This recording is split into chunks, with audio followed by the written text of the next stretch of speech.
Welcome to another episode of Cocktail Classified. I am here today with my friend Andrew.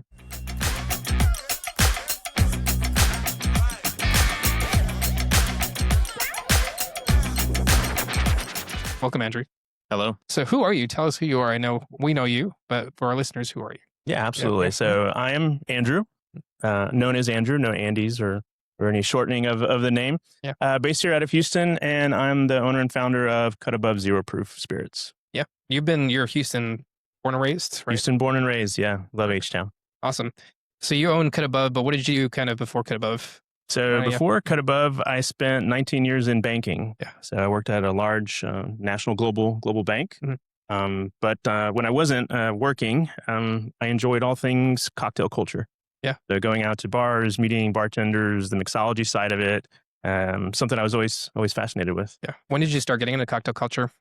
You know, When did you say in that era? Yeah, I was never really like a beer guy where I would just, want to go to as many breweries as I could. When I traveled, I would always want to go to bars. Yeah. There was something I didn't know what it was like then. I think I kind of know what it is now, but I was just always attracted to the craft of bartending. I, on the side, also painted for a while. So as an artist, like using the energy of my hands and expelling it to create something, as I've always been able to relate to other people that do that. And to me, that's what I saw in bartending. And then, of course, I loved a good drink and how they came up with the flavors and the beauty of the presentation. And so I think right after sort of college, I started to begin to appreciate it more and seek it out no matter, where I was in the world. Yeah, for sure. Was there any what was your first cocktail experience? Like, this is cool. Oh, that's a good question. Yeah. The first, I think, memorable cocktail experience, and this is when I moved back to Houston, so about 2 years out of college. So again, had visited places before that. It was my first visit to Captain Foxheart Bad News Bear here in town, the legendary place. There were some cocktails there that I was like, how? And one, I didn't understand half the ingredients, and two, just the flavors and the presentation, and of course the whole vibe of the place, and most importantly, the people there. Yeah. That was a place where I was like, okay, I'm going to come back here a lot. Yes, of course, for the drinks, but I just like being in the room. Maybe that's the hospitality component of it. Yeah. And so I just have like really good memories moving back to Houston out of college and really saying, okay, this is cool. And then of course, we also had Anvil closer to where I was in Montrose, and they were doing a lot of forward things, getting a lot of that, attention outside of the state. So I think having those two really come to prominence in my eyes. Yeah. When I was moving back here and kind of into the culture, feels like a really just lucky place and time to be, for sure. Yeah, for sure. I mean, you named two of the Houston institutions at this point. Yeah. You got Anvil, and then Bad News Bar is still my favorite bar in Houston. I love going out there still. It is. Yeah. I feel like it's popular enough, but not too popular, where like I always have this worry it's going to get ruined one day. Too many people are going to know about it. Yeah. And it hasn't yet for all these years that Justin's been running them. Yeah. I think Justin does a good job of controlling the flow and what the expectation of his bar program is. Yeah. I think so, for sure. Yeah, for sure. So you started in baking, got into cocktails. Right. What triggered you to go into the entrepreneurial route and start your foray into Cut Above and the NA Spirits category? Yeah, it's a question I get asked a lot, and I always say kind of there's two. I'm going to give you two answers to it. Yep. So after getting into cocktail culture, staying in that for a while, traveling, finding a love for experiencing great hospitality, both food and drink. I got to a point where I was turning 40 years old, and this was kind of right at the beginning of the pandemic. And anyone who's turned 40, like the body just starts to slow down a little bit. You pay a little bit of a heavier price for having too many cocktails on any given night. I also was the father of 2 young children. And so I had this thought, and I'm a big believer in what I call like the win of the thought. And what I mean by that is that thought was, all right, how can I be out and still be social and enjoy this time with my friends? Because it's less now, right? Because I've got family commitments. Still have a great drink in my hand, but not have to sacrifice not having a drink in order to feel good the next day. Yep. Like I was tired of making that trade-off. And so, had that thought and mentioned it to a couple of people, here and there when we would have people over at the house. And I always say, I think my phone was listening because I get an ad on Instagram the next day after having these conversations. And that ad is for a non-alcoholic whiskey. Mhm. And this is when I was really into whiskeys at the time. And I was like, okay, well, shit, amazing. I didn't know this Mhm. existed. Very cool. Let me order this to my house. So I order this bottle to my house, make an old fashioned because I was really into old fashions then. And it didn't live up to what it said it was going to be. Yep. Got a couple things right, but got more things wrong. Mm. And so I had tried some other, like I said, okay, this is a category. Let me order everything I could find. Yeah. Kept making drinks with it. And none of them for me really sometimes made a drink I even wanted to finish. And none of them really made a drink I wanted to have a second one of. Okay. And so, I was like kind of bummed about that. We're like, okay, like it was really cool. This is a product that could speak to me Mm. where I was at in my life, but didn't hit the mark. Mm. And so, Blanca, who's my wife, who Mhm. she's the co-founder of Cut Above. Yeah. We talked and said, what if we came and approached this category that Yeah. again, neither of us have hospitality or beverage background, but we had a thought that there wasn't any brand that was really talking to me at the time. I wasn't someone who was looking to abstain. I wanted to and I have my cake and eat it too. Yeah. Right? I wanted to be out. I wanted to experience hospitality, but I wanted to be in control of the ethanol, the alcohol Mm. part of the drink. And brands at that time almost really seemed anti-alcohol, Mhm. and I guess just wasn't a message that felt inviting Yeah. to a lot of people. And so we talked about it and said, let's give it a go. Mm. And so we started development, which took about a year and a half to Okay. almost 2 years Mhm. to get our four expressions across the finish line. Um, really approaching it from a place that said, we want what we build to be based on inclusivity, Mm. right? And for us, that meant what we built had to absolutely work to make a completely alcohol-free cocktail, for our friends and family and strangers out there who that's Yeah. what they wanted. But it also had to be used to make what we now call a cut cocktail or just a low proof cocktail as well. So it had to work with the traditional spirits that I Yeah. still know and love. I still consume alcohol, which Yeah. every time I say that, some people are like, what? You own a non-alcoholic spirit company? Yeah. I'm like, yeah, you can do both. Yeah. Um, and so it had to do both of those things because for me, that had the most chairs at the table so that everyone could have what they want. It's foolproof, it's a low proof, it's a zero proof, Yeah. but we're all enjoying something that's well crafted. Back to that thing I enjoyed out of college was the craft of it. Mm. It Everyone got to enjoy that, whether you were not drinking for the month, for your life, or just had the question that day and wanted to see what it was about. Yeah. Like that's what I wanted Cut Above to be those early days. Awesome. Okay. That's a great story. I'm happy Yeah, I yeah. started into. The Mhm. the the second half that I alluded Mm. to is so it's kind of the personal side of the story. So my son, who's my oldest, was at an age where he would start to ask at dinner table, like, "Dad, what do you do for a living? Like, tell me about it." And I had taken him to my office downtown a couple of Okay. times, but he wanted to know, like, what's the work? Like, what do you actually Yeah. do? And I would notice I would deflect the question. I really wouldn't answer it, and I definitely wasn't enthusiastic about what I did. And I kind of describe it as this kind of weight of a father where I could see this look. He was like I had disappointed him. Sure. And for me, that was really, really heavy weight. Like I almost felt like a physical weight on my Mhm. shoulders. And it was a really big part of the motivation for Cut Above because I wanted to set an example for him of what it looked like to try to leave your mark on the world or in Yeah. just your small area in a way that helped others and that showed you can believe in yourself and you can place resources behind that belief in yourself to create something. Yeah. And so that kind of personal motivation was there at the same time as also me wanting to figure out a way for me to be social with others and have cocktails with or without alcohol with everybody. Those kind of hit right at the same time. Yeah. And I say now it's really great. My children know way too much cocktail terminology than they Mhm. should for their Yeah. That's age. funny. Okay. They're Yeah. great brand Yeah. ambassadors. Whenever we go to a Yeah. restaurant, they're like, "Do you have Cut Above here?" And if Yeah. they don't, well, Cut Above is, and they just they spew it. It's amazing. Mhm. I love it. But Yeah. now I can see, and we're very open.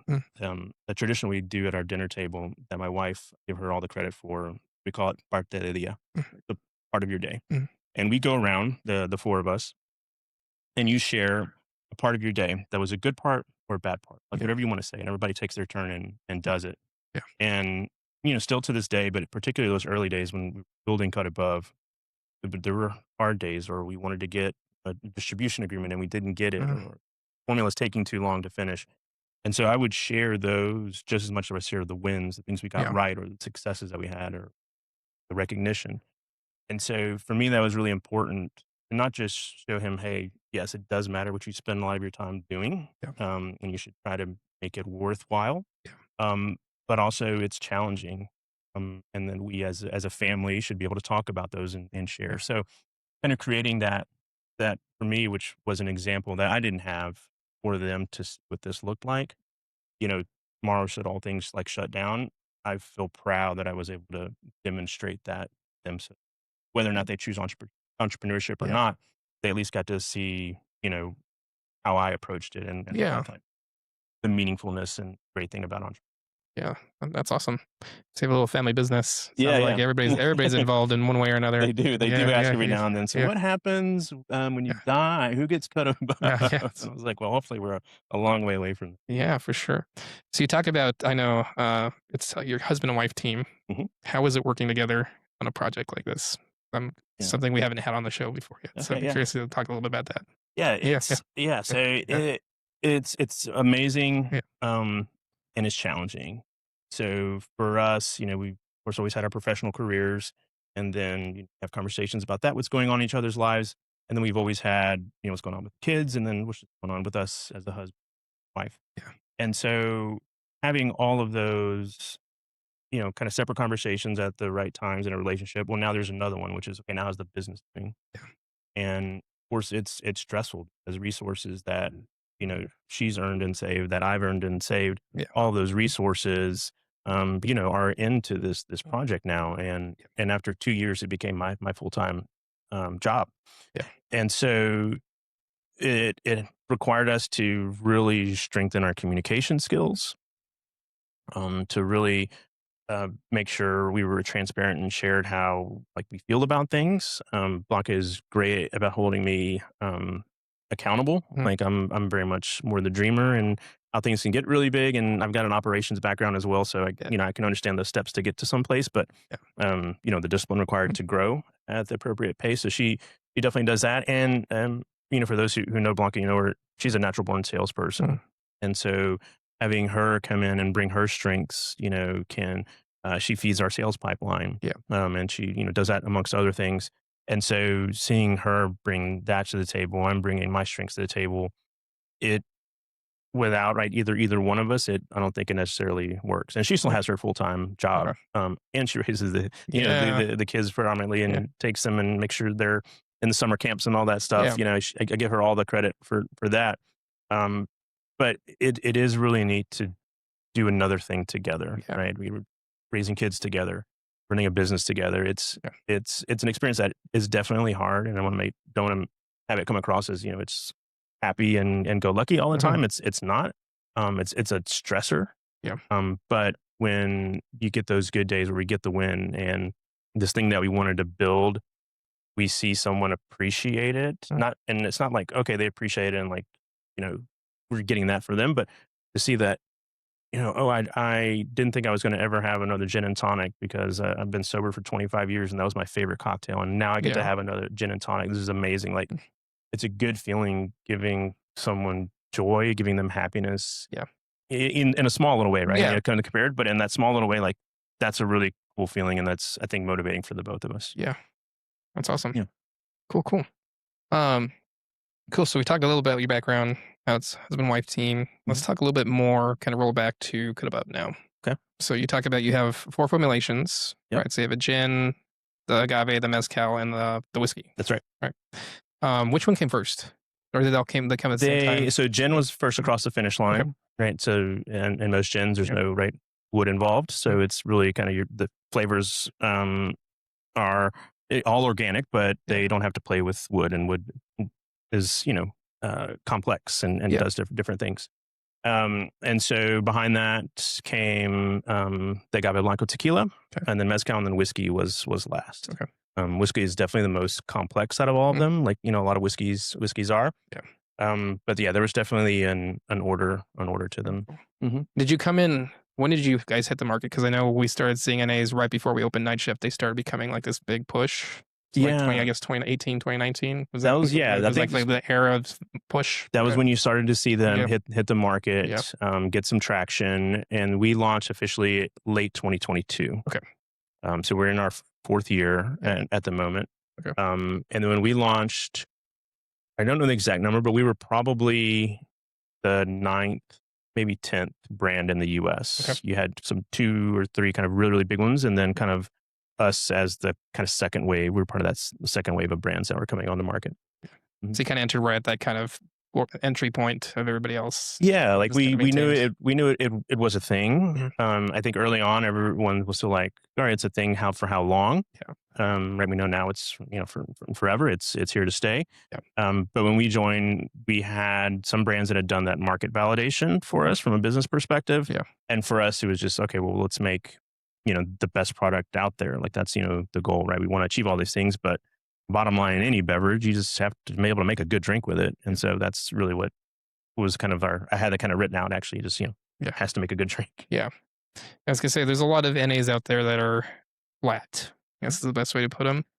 And they kind of get muted in a cocktail. And then I think Cut Above holds up pretty well because we've used it in a lot of our programming that we've done with the company. It was important that it did that. And I can take you to when we were doing the development of it. So what happened during all those year and a half, 2 years.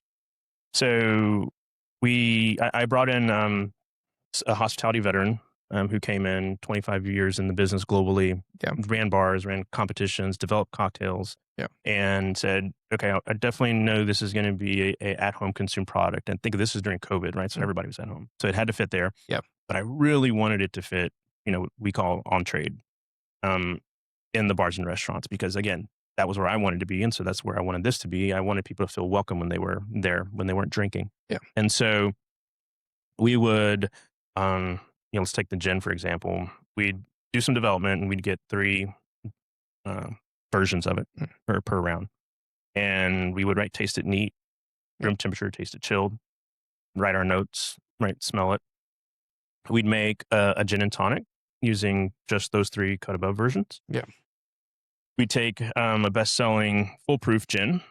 We do that cut cocktail. So half that, half Cut Above, gin and tonics. Yeah. Do that. And then we take just that foolproof gin and make gin and tonics. So we'd have 9 gin and tonics sitting in front of us at a time. Yeah. And then we taste them. Okay, how does it perform in all of those? Then we let the ice melt. All right, is it still showing up? Ingredients hold together. What are the differences between the two? Is it what we expected? Yeah. We did that hundreds and hundreds of times. So it's thousands of iterations across those 4 expressions. Yeah. I'm so glad we took the time to do that. It was really important that Cut Above never felt as this is a fad and we're doing another brand on the market. We set out from the beginning with the intention to make something that held up and performed in cocktails. Like that was really, really important to me. It still is really important to me.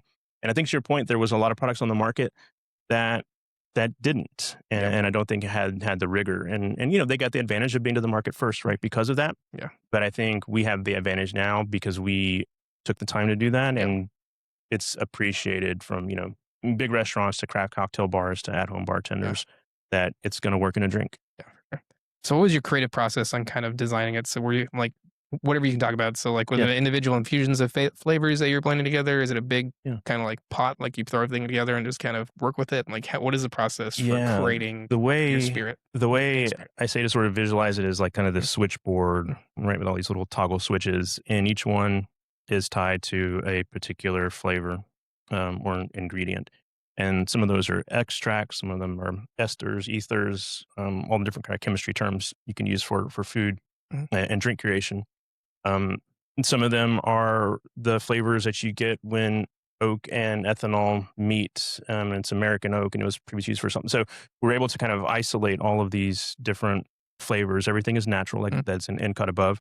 And then we just start flipping a combination of them and see what happens. And that's what we would taste in each round. Yeah. And then we would talk about what worked and didn't, and really kind of delve into well, this thing really isn't traditionally found for example, in a mezcal. We have a seaweed extract, which you're not going to find in traditionally made mezcals. Okay. But it helped create this kind of umami fusel note that is common to mezcals. Mm-hmm. And so for us, we said, okay, well, is what we're building trying to be exactly true to the creation of a tequila, or is what we're building something that's going to bring those flavors to a tequila cocktail? Okay. And that was our choice, to perform in the cocktail. And so, yeah, it was just playing with all these switches and the aromas and then tasting it. And then when we had it sort of locked in, that became what we now use to produce and do our different production runs. So how many flavors do you think you kind of just have tasted or gone Oh my through goodness. So in your many. iterations? Yeah. It's probably I mean, thousands there's too. been like, thousands of Yeah. botanicals and woods and flowers and roots and barks that we went through Yeah. to land where we're at. Yeah, it was a lot. And I'll say one of the tricky ones, and some of the brands we noticed it before we launched. And it's the hardest part. You can see me doing it here, right? Quotes. I'm gonna bring my air quotes here. The burn of alcohol. Mm-hmm. And so it was one of those things. All non-alcoholic spirit brands primarily use capsaicin, right, which is a chemical in chilies and peppers. And I always said, right, it's the burn of a shot of tequila is different than the burn of a bite of a jalapeno. Yeah. And so you can't say one is the other. And so we wanted to not have that. It was something we found unpleasant about some of the products on the market, most of the products on the market. And so a lot of that development time, once we got the flavors right, was creating that mouthfeel and sensation. And so I think you could tell sometimes when you taste something non-alcoholic and you can taste, okay, all they cared about was getting a flavor right. Okay. They didn't care about viscosity. They didn't care about mouthfeel. They didn't care about how those flavors develop on the palate. They didn't care about the sensation once you swallow. They didn't care about once ice melts. They didn't care about how would it work, carbonated. Like those are the things we cared about out of the get-go. And so for us, paying attention to all those at the beginning definitely made it more challenging. But again, like I said earlier, the reward is that we know it performs. We know that it works in drinks, and that unpleasant peppercorn spiciness that was there. Like we found other ways to naturally offset it, so it's more warmth on a swallow, which is like kind of what that sensation is. Yeah. And it's a smaller bite. It's not peppery like peppercorn because peppercorn doesn't belong in every cocktail, right? Every time I've tasted cut above, it's always on the back palate. Mm-hmm. It's not like right there, like you're getting punched because you just ate a chili pepper. That's right. That's right. And that's one of the things, like when I talk a lot about with consumers, the difference, especially with tastings. Someone who's new to non-alcoholic spirits, I would say that one of the main key differences, and I always particularly talk about it with the whiskey, is when you have a traditional foolproof whiskey, you've got to, right, so it hits the palate, that ethanol's got to start to burn off. It's got to then bring the flavors. So you got to kind of have to fight through it to get to the flavors, and then those flavors unfold as you're tasting it in your palate. And then once you swallow, right, it's still doing things. Yeah. And so on the non-alc side, because that ethanol is not there and those chemical properties aren't there, flavors really come up front. And they all kind of arrive at the doorstep at the same time. And then because of the viscosity that we have in ours, they do change as you swallow. And once you swallow, the different things appear. But it's a different sensation when you're doing that neat taste. Is you're like, oh, this is immediate. Like they're all here. I get it. And it's a lot. And let me figure out what I'm tasting. And so you got to do a couple of sips. It's similar to like what you do with wines and with spirits, like multiple sips to figure out what's going on there. But the main difference is that you're getting them all up front and you've got to kind of parse out, okay, that's what that is. That's what that is. Versus traditionally, you get some at the beginning and you can easily remember what it is. And then the next one comes, you remember what it is. Like it's a little bit of a different tasting experience. And it took us a long time to realize that was the nuance we were missing when we would do the tastes, because we're big believers. I'm a big believer in setting the right consumer expectation. And I think a lot of that's because, right, I ordered this bottle to my house a long time ago and they set the wrong expectation for me and I was disappointed. Yeah. And so for us, we do a lot of education, on our website, social media, but, with our bar and restaurant partners and retailers to really kind of say, this is what this product is, this is what it isn't, and here's how you use it, and here's where it kind of fits in your life. Yeah, that's a big piece of it. So with cut above and a lot of NAs, are you using water as your base? Are you using glycerin? Like, what are you doing? What is the base of your product? Yeah, it's water. It's water. Yeah, Okay. so we're a water-based product. I realize, again, learning all this beverage chemistry, water is a terrible carrier of flavors, right? Ethanol is an amazing carrier of flavors. Yeah. And so for us, that was a real challenge in development was how do we get that? It's a concentration of flavor that I think we're kind of talking about here. Yeah, and for us, and it's always my long-winded answer to why does a non-alcoholic bottle cost so much? Yeah, it's water. And so because water is a poor carrier, we have to sometimes use 2 to 3 times the amount of those natural ingredients to get the concentration so that it holds up in a drink. Yeah. And so that translates to sometimes 2 to 3 times more cost. Yeah. So being water-based just means we had to make sure we got our concentrations of flavor right. And then we use xanthan gum, which is a really natural way to give it that viscosity. Hydrocolloid. Glycerin, we noticed, would kind of ball up and clump up and didn't hold well when you got to especially really cold cocktails. Yeah. And so for us, it was the best way. And each one has a different amount of it because all the spirits have different mouthfeels. And it, again, was all part of that. We've got to deliver on the drink. Got to deliver for the drink. And this has to, what we have is always in service of the good cocktail. Yeah. Awesome. So it's double the ingredients, mostly water-based. You're using xanthan gum, not really any glycerin in there. Are you having, so with your extracts and your other stuff, or is there anything oil-based since you're using mostly water? Yeah. It's not going to mix, right? Yeah, So there is. Like, have you had any challenges with that? I'm more curious because, again, your first NA have had to sit down with us. So yeah, for sure. They're so some of them are oil based, like juniper in the gin is oil based extract, and we all know oil and water don't mix, and so we had to figure out how do we get them to stay together, not fall apart when they're being shaken and chilled and all the things we do to make a good cocktail. Yeah, and so for us, there's a very small amount, doesn't even register on the nutrition label, of sugar. Okay. And so we found that sugar can do this job of grabbing onto both and hanging onto it, mixed with the xanthan gum. And then we have a proprietary way that we blend everything. Okay. That kind of treats it in different stages, different ways that ensures once it hits the bottle, it's stable. Yeah. So it was getting the right amounts of those flavors, right? The right water. So it's a highly filtered pH specific water that we use. Bringing in things that give it the mouthfeel, and then combining them in the right way, in the right order, which is, I would say, is everyone, we list what the flavors are in our bottle. Most brands do now for transparency. The real secret to the sauce is how you blend them together, because that's going to create the stability or it's not. Yeah. It's basically just like making a vinaigrette or mayonnaise, right? Like you have your water, your vinegar, whatever other ingredients you're doing in there, and then your egg is your binding agent or mayo or whatever you're throwing in there. That's right. You have to have something that does that. Absolutely. That makes sense. Cool.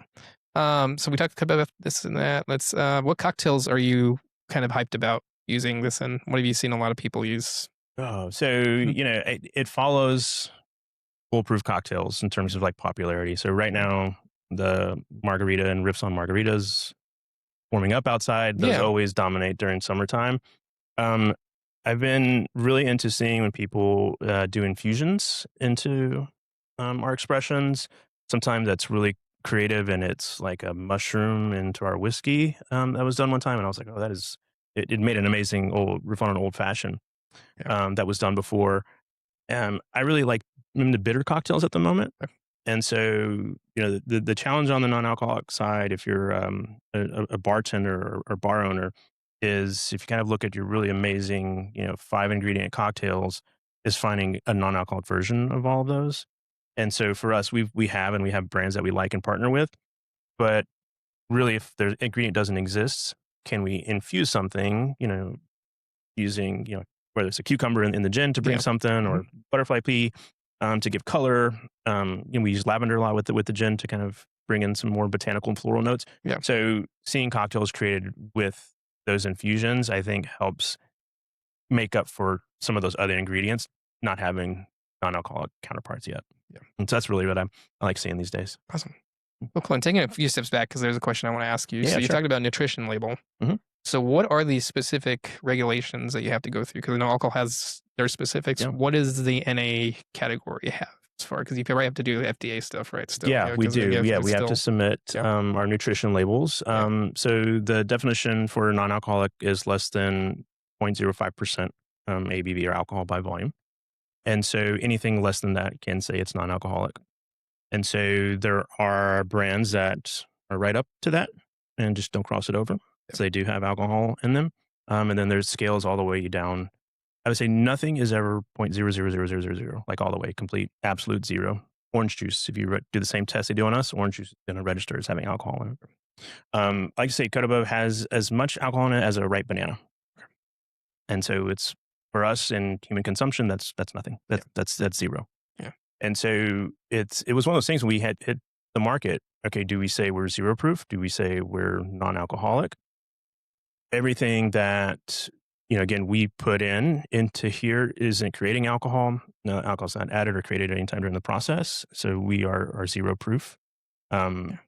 But again, if you measure far enough down on the decimal places, any beverage is going to, other than pure water from a spring, is going to have a Some kind portion of of that. yeah. Yeah. That makes sense too, because a lot of extracts and tinctures have to Mhm. go through some kind of Yeah. alcoholic or solvency Yeah, of some that's right. sort. Yeah. That's right. Yeah. Cool. Awesome. So let's talk a little bit about the NA category as a whole, like what we're seeing in the market Yeah. right now. So you've traveled a lot, you've seen a lot of things. What is trending right now in your aspect of things? Yeah, I think right now Mm. what's trending in terms of products, we see a lot of taking the non-alcoholic cocktails and making them portable. So we see a lot of movement in the market towards canned non-alcoholic. So it's a space again we don't play in. We're in Yeah. the spirits for making drinks. Functional. So your THC cannabis beverages are growing in markets, but have risks tied to them in Yeah. terms of approvals and regulation. And then we see the expectation really driven by the consumer, which is I go out to a bar restaurant. I now have the expectation there's going to be a non-alcoholic cocktail section, not a drink. There's going to be, you've got 12 cocktails. I want to see 3 non-alcoholic. Mm. And I want to see them. I have the expectation that they are as complex and creative, and it's a funny name cocktail place, that they've got the funny names, Yeah. just like everything that's foolproof. Yeah. That I think will continue. One thing we started to pick up on late last year, that we're seeing this year, is the categories matured enough where there's starting to be brand preference. Hmm. And so consumers will have tried either at home or out different non-alcoholic spirit brands, Okay. know ones they don't like, ones that they do like. And when they see a cocktail on the menu, they may be happy that they've got the 3 there. If they're made with products that they know there's better stuff out there, they may not order it anymore. Yeah. And so that's a lot of where we come in as that second waiver brand, which is to say, okay, hey, you can now make cocktails with cut above that are going to be the better tasting ones, that are going to perform better and hold up for the consumer. And again, meet their expectation, because it definitely has changed. It used to be, thank God there's a non-alcoholic cocktail. Yeah. Now it's no, it better be good, and it better be using the best stuff you can find, as the proprietor you find, in their area. Yeah, for sure. And the market demographic, is it still like younger individuals? Is still like everybody keeps using Gen Z? Yeah. Are not drinking as I much. say Gen Z gets I a don't know. lot I of don't. credit and blame or whatever when you talk Yeah. about the NA space. And I'm of the camp that thinks it's a little bit over attributed to Gen Z. Yep. So we see, if you look at who buys cut above, right, it's a bell curve, Mhm. a traditional bell curve. And so you definitely have Gen Z playing a part. But Gen Z, if you think about, they didn't grow up drinking, or they don't have an appreciation for cocktail culture. And so for them, there's not necessarily as much value. It's more, I value the experience of being in a place.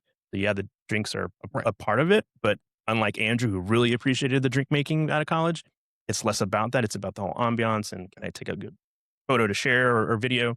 So they place a little more importance on that. We see a lot of people kind of where I was at and where I still am, in terms of I've got responsibilities. I still want to be out. Okay. I'm going to, Zebra Stripe, have one foolproof, one non-alcoholic. I'm going to do what I want in any given night. And then we see people who are, 50 plus, Mhm. and a lot of what we hear there is it's, longevity, quality of life. My doctor told me, I'm done with it. I really don't want to have another hangover the rest of my life. Yeah. I'm good. I had my fun with it. Yeah. And so every generation, I think, has their motivation and reason. Every person then Right. has a personal Yeah, reason of for course. it. Mhm. But then there's also new data that says, Gen Z actually does drink as much as others. They did it Yeah. in that period. But they are also now much more price sensitive. Yeah. And again, if they're going to consume alcohol, they want it to be for a special occasion. They want it to be memorable. Yeah. It's less about just, going out and having a bunch to drink. For sure. And I think I'm kind of the same thing as like everybody. Gen Z is always the scapegoat. Yeah. But I think the trends that we're seeing now is just generally people are not drinking as much. And Mm. with the current state of everything, is people are not going out as much either. So Yeah. it's kind of the trend. Yeah, and Right. I think most Yeah. consumers of non-alcoholic spirits and most consumers of cut above also consume alcohol. Yeah. And so I think the bottle of the traditional spirit they had on their bar cart now is just staying on there a little bit longer because they're bringing in non-alcoholic cocktails into their consumption patterns. And so I would say I think the mistake a lot of the earlier brands did was position themselves against alcohol, and we never wanted to do that because we're not against alcohol. It's been part of the human experience since humans have thought about thinking about their experiences, Yeah. and it's going to Yeah. continue to be. I believe.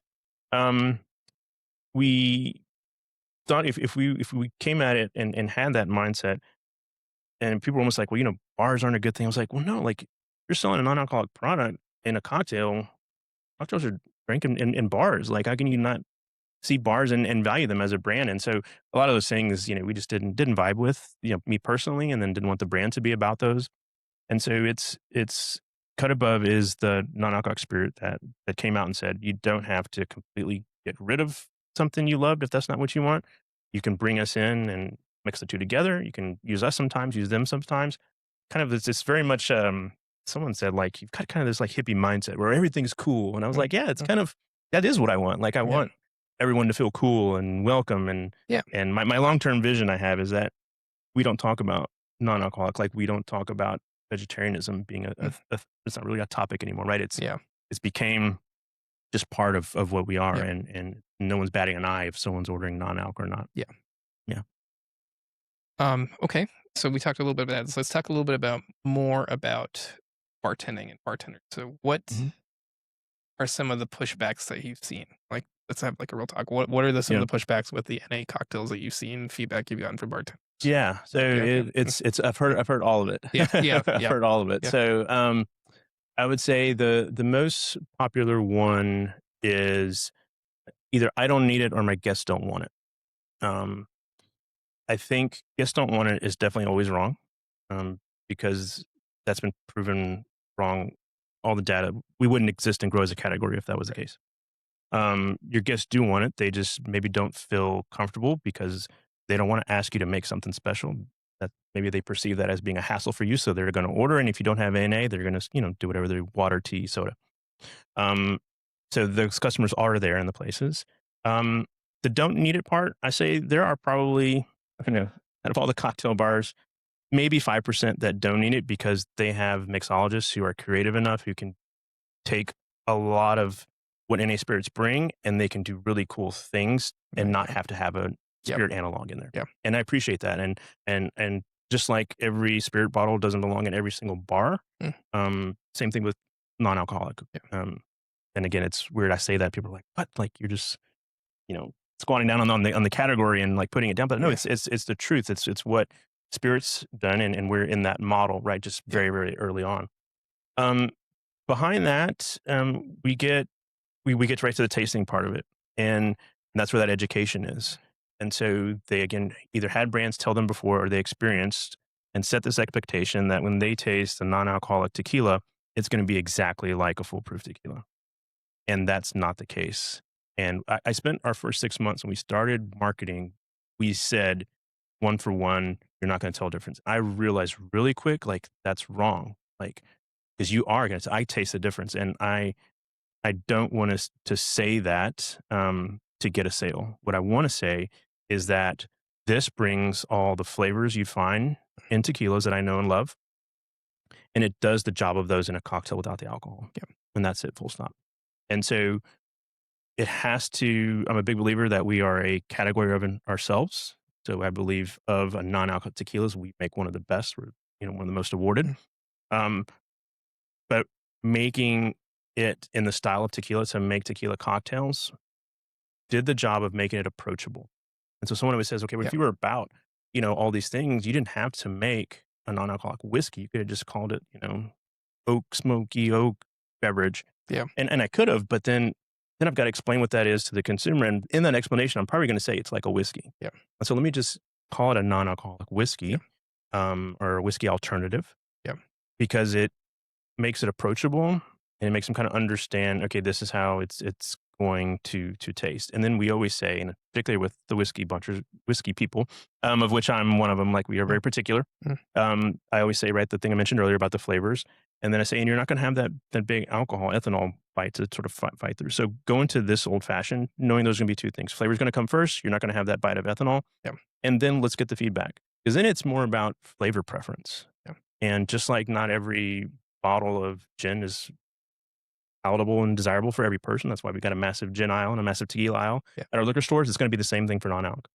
And so I always, when I'm doing a lot of these kind of small retailer education sessions, I would say you should be able to talk about that above, whiskey profile versus another brand's whiskey profile, because they're all different. Yeah. And there are some that are bad. I will say that. But some of the ones that are good, of which were there, they're just different flavor profiles, and that's cool. Like good, find yours and go for it. You're taking care of yourself in your way. And so for us, educating the bartender on that when we're doing those tastings, and then the third part we get is that it's gonna eat into alcohol sales, and we don't really see that much anymore because it's been disproven. When you add non-alcoholic to the menu, you get a revenue lift that we find starts at about 15%, so it's meaningful. Because you're making better margin on a beverage, and the consumer's happy too. Yeah, for sure. And kind of tipping back a little bit to that first point, I think if a bartender is telling you that the guest doesn't want it, they don't truly know their guests. Yeah. Right. Because we are hospitality first. And I feel like there are still a lot of bartenders that have like, oh, I'm going to always be right and the guest is always getting wrong. And that's just not how it should be working. So, yeah. And I always pick up a little bit to most I don't want to quantify how many bartenders. Yeah, I've met bartenders who don't appear like they don't know how to use an ingredient, and they've been used to using all these other foolproof ingredients forever. And when they get this new thing, it's like, well, I don't want to work with it. But it's always this. Was it that you don't want to learn how to work with it? Like you learned how to work with mezcals, and mezcals weren't on the market, 15 years ago. And so is it more about you not wanting to learn how to make a delicious beverage, for this consumer who's already there in your place? We can help with that, right? We've got cocktail recipes we developed that, bartenders develop for us. Yeah. And so we can help them get there. But if just like selling anything, you've got to kind of get past egos sometimes. Yeah. And so that appears every now and then. Yeah, for sure. Egos definitely, it's a big thing in the industry, but it's all industries really. Mm-hmm. Right? Yeah. That's right. Cool. So kind of wrapping up here. Yeah. Thank you for being on. Of course. No, I'm happy to be here. Sure. Thanks for having me. Yeah. Is there anything new coming down the pipeline for Cut Above? Anything that? Yeah. So we right now we're in the process of launching as part of Princess Cruise Line's non-alcoholic cocktail program, which I think is really, really Congratulations. cool. Yeah, it's awesome. So we hear that from a lot of consumers, which is I know my at-home bars, I can go find my good non-alcoholic cocktails, but when I travel, then they're gone all of a sudden. Yeah. And so we see travel hospitality coming online, and so we're part of what Princess Cruise is doing, and we're really happy with that. We've got a couple of products in ideation phase, nothing we're actively working on, but we do still see some gaps in the market that we think we can address and close. That's probably a couple of years from now. Yeah. And other than that, we just continue to grow, and a lot of it is it's conversations, and it's talking about what we're about and why we're different than other brands on the market, and the care that we put into the product and the care that we put into the relationships that we build with our customers. Yep.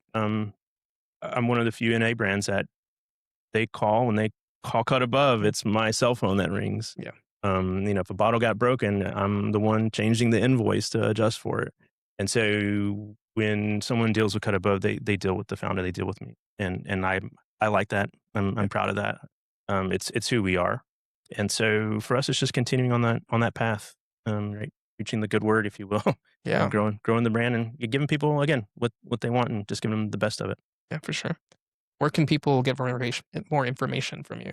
Yeah, so more information, Cut Above is at drinkcutabove.com. It's our social handle as well.